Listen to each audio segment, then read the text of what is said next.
Good morning. It's Wednesday, December 28th. This is Mike Mock with Lansing Trade Group's Morning Comments. Interesting day yesterday. Obviously, we came back with a vengeance. I think the magnitude of the rally is what's got people's attention.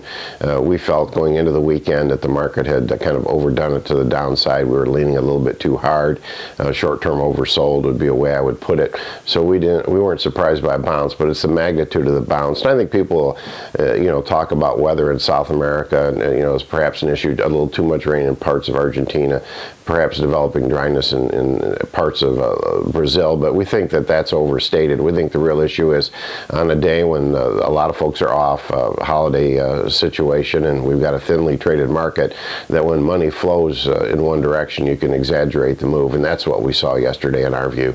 To see beans up 20 to 25 cents, and wheat in particular up 14 to 16, with the Chicago outpacing both Minneapolis and Kansas City. Corn gaining back all of last week's 10-cent losses. Those things, I think, are an exaggeration with a money flow, and we think they represent opportunities for the grower. We talked here a week, 2 weeks ago about getting some hedges in place north of $10.20 in November contract. We had a very successful min-max program that was executed basically at that same price, and then we talked to folks afterwards that indicated, boy, I wish I did more. I'm talking about swapping more acres around. Well, last night we traded between $9.99 and $10.04 here, in the November contract. We don't think there's anything wrong with adding to our sales coverage here. It'll have a modest impact on lowering your overall average price, but not by much. So for folks that did 5 or 10% that want to get closer to 20 to 30, some folks even as high as 40%, nothing wrong with adding to those, sales levels right in here. The other thing that we haven't had much of a chance to do much is in corn. We talk about the opportunity that beans present, but the risk that's represented in corn. We've got to increase our corn, sales here, and the product we're looking at here is what we call Premium Plus.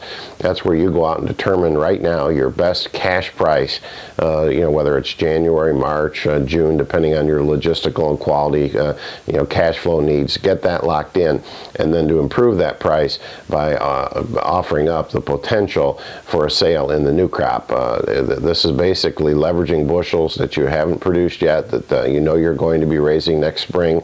Going to be very slow to market those bushels. We wouldn't be afraid of using 10, 15, no more than 20% of next year's production as leverage to increase the old crop price by something on the order of 15 to 18 cents. Now, this is a bit more complicated. It takes a little more conversation with your Lansing trade merchant, but if you're within 10 to 15 cents of your price goal, we want you to take a good hard look at locking in the cash value and then gaining that extra 12, 15, 18 cents using this Premium Plus program. Make sure you check with your LTG merchant on that one.